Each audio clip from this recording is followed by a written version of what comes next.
नमस्कार, मी स्नेहल. तर आज आपण पारंपरिक पद्धतीने, सोप्या पद्धतीने कोल्हापुरी तिखट मसाला बनवणार आहोत, तेही घरगुती पद्धतीने. चला तर रेसिपीला सुरुवात करूया.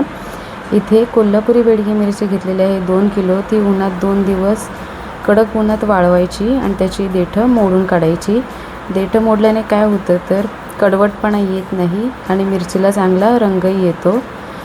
देठं ठेवली तर पांढरा रंग येतो, त्यामुळे देठं नेहमी काढून टाकायची. ही 2 दिवस छान उन्हात कुरकुरीत कडक होईपर्यंत वाळवून घ्यायची. बेडगी मिरची अर्धा किलो घेतलेली आहे. तीही कडक उन्हात वाळवून घ्यायची आणि कडक झाल्यावरच याची देठं चांगली मोडून काढायची. कांदाही 1 किलो घेतलेला आहे. तोही उभा चिरून उन्हात वाळवून घ्यायचा, जेणेकरून कांद्यामुळे आपल्या तिखट मसाल्याला वास लागू नये किंवा खराब होऊ नये यासाठी. इथे हळकुंड घेतलेली आहेत. हळकुंड अशी बारीक फोडायची. आपण इथे स्पेशल कोल्हापुरी मसाला बनवण्यासाठी साहित्य बघूयात. इथे कोल्हापुरी मिरची घेतलेली आहे बारीक 2 किलो. बेडगी मिरची अर्धा किलो घेतलेली आहे. इथे जाडं मीठ घेतलेलं आहे 1 किलो. कांदा 1 किलो घेतलेला आहे. सुकं खोबरं अर्धा किलो. धने अर्धा किलो घेतलेले आहेत. इथे दालचिनी घेतलेली आहे 40 ग्रॅम. दगडी फूल घेतलेला आहे 20 ग्रॅम. हिंगाचा खडा 20 ग्रॅम घेतलेला आहे. तमालपत्र 10 रुपयाचं आहे. नाकेश्वरी घेतलेली आहे इथे 20 ग्रॅम.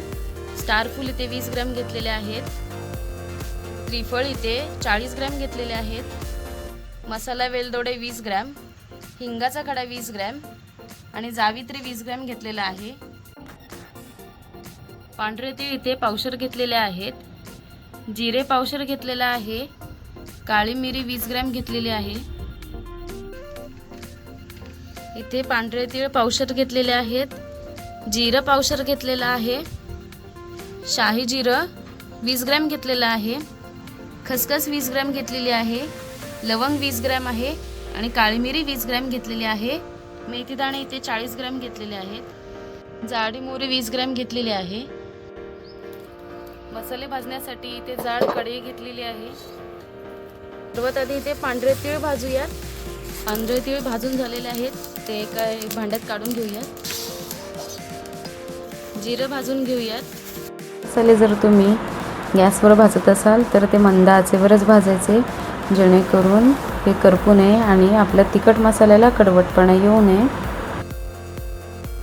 काळी मिरी भाजून घेऊयात.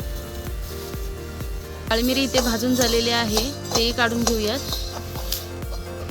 लवंग भाजून घेऊयात. हे सगळे जे भाजणीचे मसाले आहेत ते हलकेच भाजून घ्यायचे, जास्त करपून द्यायचे नाही. जर करपले तर त्याची चव निघून जाते आणि मसालाही कडवटपणा लागतो. शाही जिरे इथे भाजून घेऊयात, तेही हलकं भाजून घ्यायचं आहे. मेथी दाणे यात भाजून घेऊयात. मोहरी इथे भाजून घेऊयात. मोहरी हलकी भाजायची आहे, इतकंच भाजून घेऊयात. जावित्री इथे कोमट तेलात तळून घ्यायची आहे. जावित्री तळून झालेली आहे, ते एका ह्याच्यात काढून घेऊयात. ज्यात आपण भाजणीचं साहित्य काढलेलं आहे यातच हे सगळं साहित्य काढून घ्यायचं आहे, एकत्रित करून घ्यायचं आहे. स्टारफूल तळून घेऊयात. नाकेश्वरी तळून घेऊयात. पिपर इथे तळून घेऊयात. दगडी फुले इथे तळून घ्यायचं आहे. दालचिनी तळून घेऊयात. मसाला वेलदोडे तळून घेऊयात. तेलात हळकुंडाचे तुकडे तळून घेऊयात. हिंगाचा खडा तळून घेऊयात. सुकं खोबरं ही लालसर होईपर्यंत तळून घेऊयात. उन्हात सुकवलेला कांदा इथे तळून घ्यायचा आहे. धने तळून घेऊयात याच तेलात.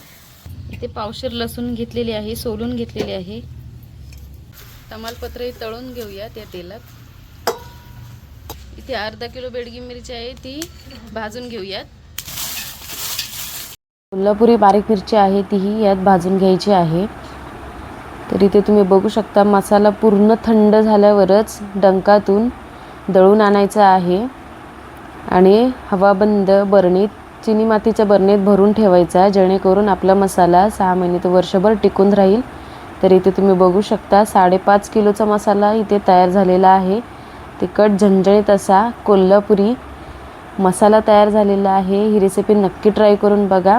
ही रेसिपी कशी वाटली ते नक्की कमेंटमध्ये कळवा. ही रेसिपी आवडली असेल तर लाईक, शेअर, सबस्क्राईब करायला विसरू नका. भेटूया अशाच नवनवीन छान छान रेसिपीजमध्ये. तोपर्यंत धन्यवाद.